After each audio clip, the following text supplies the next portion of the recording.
There's no surprises here. It's all right out on the table. I kind of just wanted to set a little space for us, a little ASMR smorgasbord sort of deal, and make some nice sounds for you all. And I'm doing some major try-harding with my mic setup right now. I think this is the first time I've actually done a recording with two mics. I have my Zoom right here, and then right in front of my mouth I have my Yeti. So,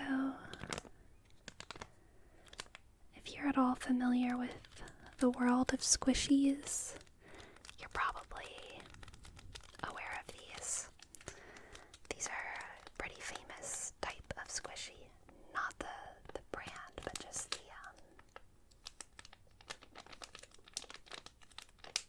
I guess, style of squishy.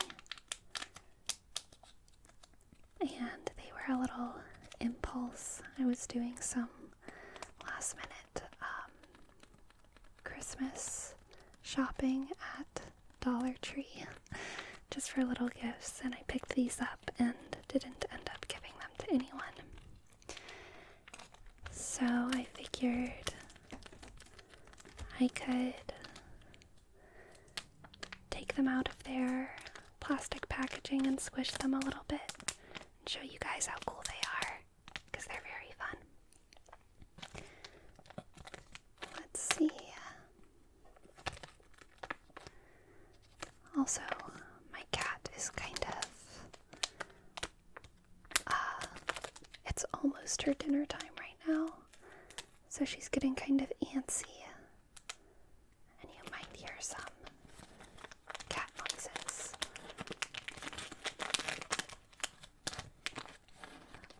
Oh my goodness, I love him so much. It's a little piggy.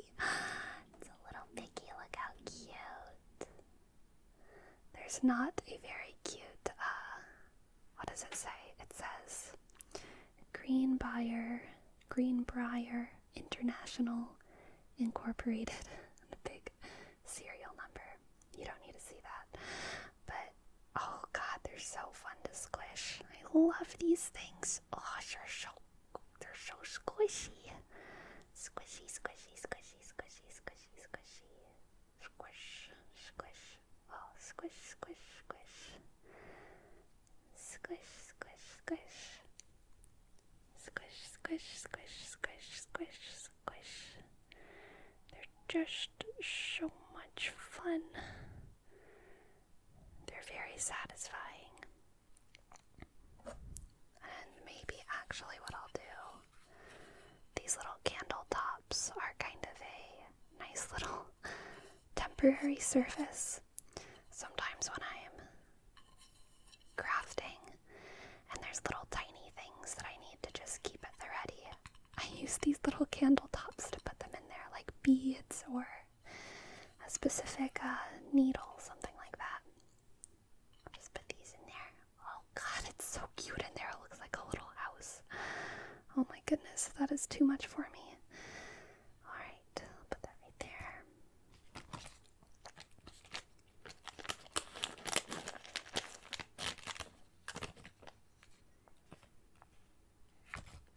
Oh my gosh. I think this is supposed to be a chicken or a duck. Am I an idiot? I don't really know what this one is supposed to be. It's gotta be a chicken, right? Maybe it says it on the thing. But I think it's maybe a duckling. It's this one. Oh gosh, but I'm really not sure. I think it's gotta be a duckling. There's some little loose glitters on its head from my hands because I deal with glitter on a daily basis. Oh my god, I don't know where it's all coming from. It's multiplying on me. But yes, there's this cute little ducky. Squish, squish. Squish, squish, squish, squish, squish. Squish, squish, squish, squish, squish, squish, squish, squish, squish, squish, squish. Squishy face.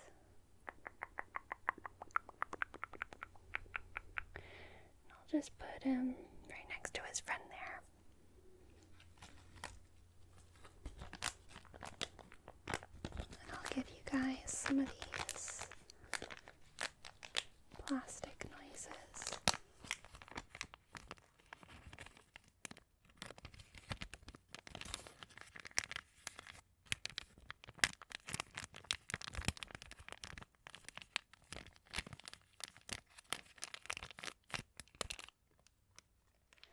So, even though those little squishies, they're not at all sticky,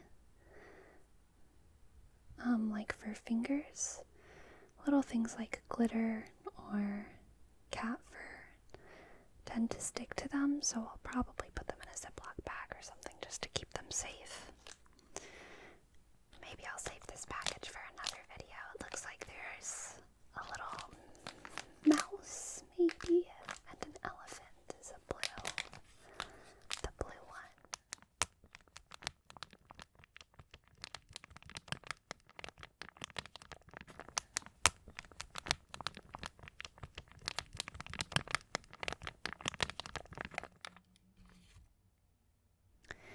And then we have this little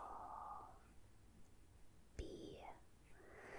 This little amakarimi bee. I got this as a gift very recently, and it just made me so happy. It wasn't a Christmas gift, it just happened to be in December. It was actually in return for something. I gave someone an extra pillow that I didn't want, like a decorative couch pillow, and I did not expect anything in return, but they gave me this adorable little bee, and I loved it so much. I love it so much.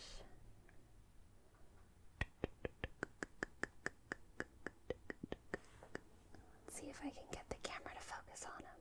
Come on, come on, come on, come on. Over here, camera. There we go, a little bit better.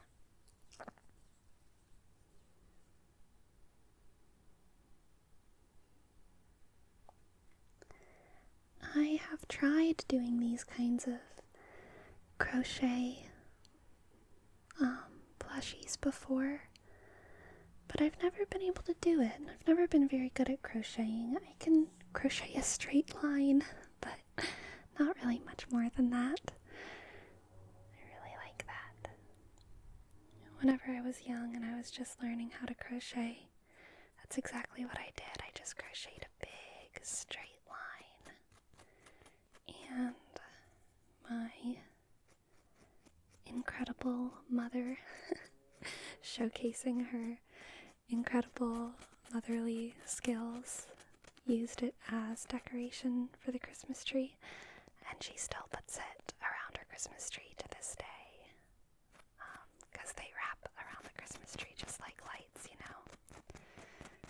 I think that was a really sweet way for her to affirm my kind of useless creativity at a young age, and it is perhaps why I let myself make stupid little clay suns whenever I'm bored. I think I made this just whenever I was trying to test out a new clay. I just wanted to see if it was still good, and it was a colored clay. It was already yellow, so I just made a little sun to see how I liked it. And yep, the clay worked. It has like a little dimple on this side. I don't remember what that's from like setting it down weirdly or something probably. But whatever. It is still a cute little sun with some nice little sun taps.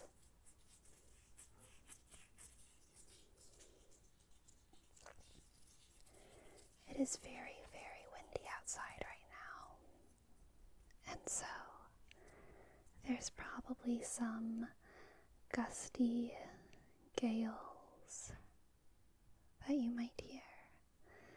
Gusty gales, and also apparently motorbikes, because just, the tyranny of city life. I don't even live in a big city, but it's city enough that there are many motorbikes.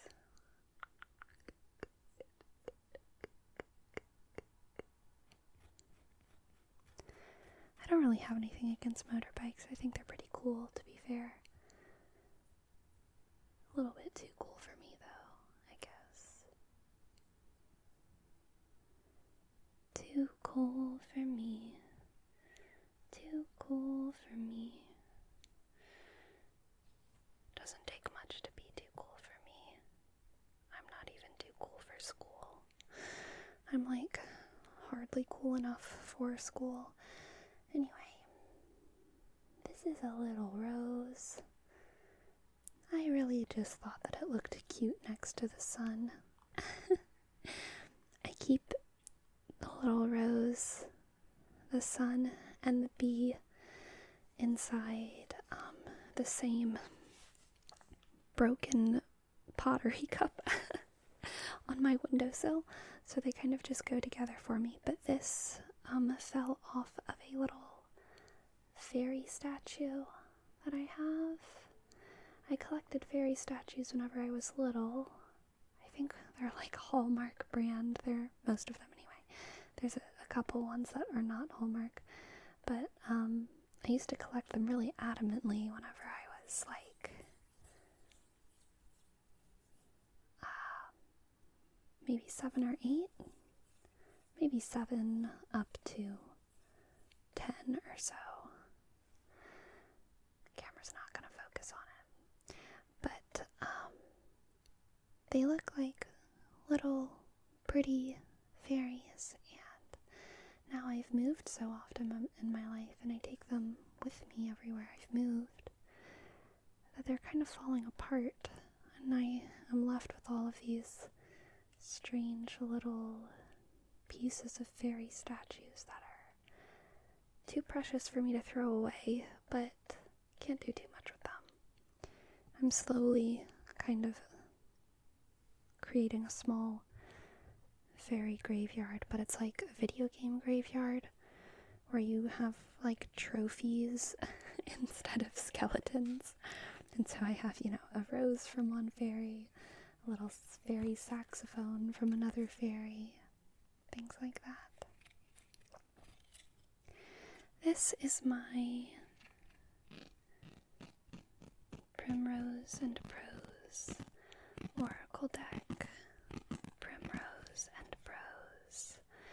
It is my favorite Oracle deck, I think. Oracle is different from Tarot because Tarot is a set system of cards where, the different decks have different art, and sometimes there's slight name changes, like sometimes they call the suit of pentacles the suit of coins, or sometimes the suit of wands is the suit of spears, or sometimes they call the pages princesses, little things like that. But it's still kind of the same system. The pentacles or the coins are, they're always the same thing. The 4 of pentacles will always mean something. The 7 of wands will always mean something.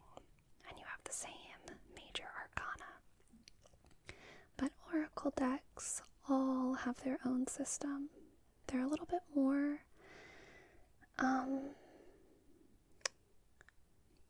a spiritual exploration of kind of the artist's senses. Like whenever you're using an oracle deck, you're tapping into this specific artist's wisdom and how they organize their thoughts and visualize their spiritual ideas.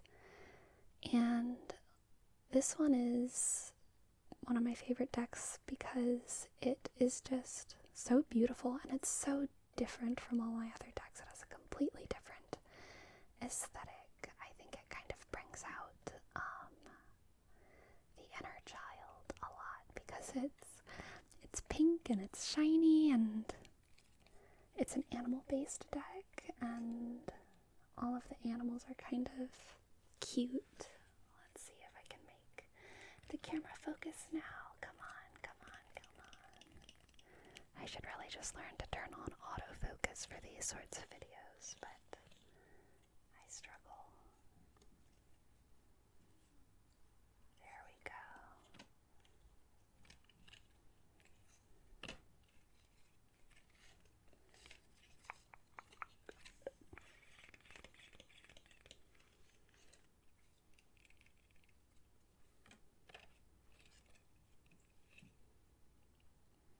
I love that shine. It's so pretty.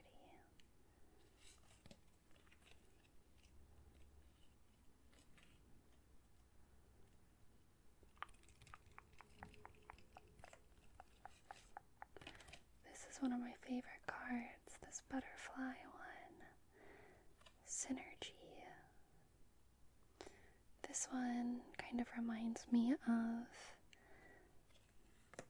the threes in tarot. Not the Three of Swords, but the other threes. Three of Pentacles, Three of Wands, and Three of Cups are all about kind of communication, collaboration, community, participation.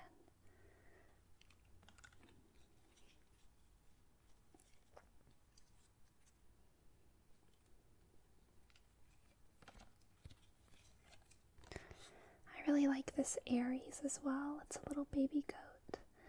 I think Aries, because of his, I guess, reputation as a war god, gives people a very particular idea of the astrological Aries. But the astrological Aries is very different. Same with the astrological Mars. The astrological Aries is very innocent and kind of similar to the Fool card, although the Fool card is Uranus astrologically, I'm pretty sure. But Aries is another of our number ones. So Aries has this very innocent energy, this open energy, this inspired energy. It's very free spirit. The astrological wheel is a circle, right? And so the signs that are next to each other tend to have a lot in common, and then the signs directly across from each other have some interesting relationships as well. And Aries shares a little bit with Taurus, which I feel like people accept pretty easily. Taurus is right next to Aries. In the this way direction, counterclockwise. Yeah, counterclockwise, which is the way that the astrological wheel moves.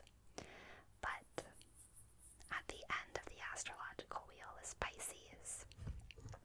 And Pisces is kind of like stereotypically mega hippie, super empathetic. Man, every time I see someone with like dangly earrings, I feel like they might be a Pisces. Obviously, not all the time, but dangly earrings are just a major Pisces vibe. And they're just super empathetic, super open.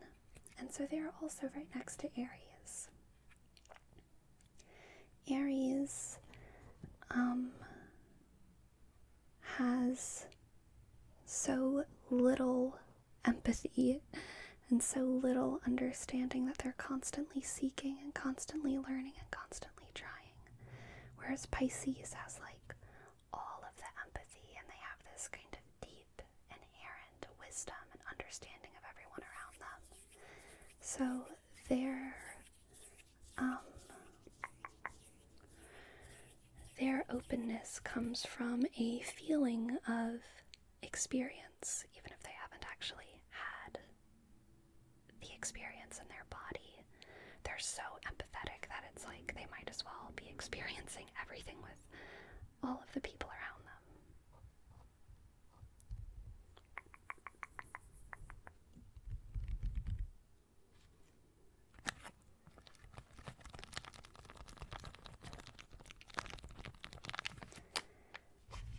Anyway, I know this video wasn't really about anything in particular, but I just wanted to hang out with y'all for a minute and have fun in this little space with you. So I hope you guys enjoyed this, and I'll see y'all next time. Maybe next time we'll talk about Scorpio, because that's the card that I looked at just now. Put that on the docket.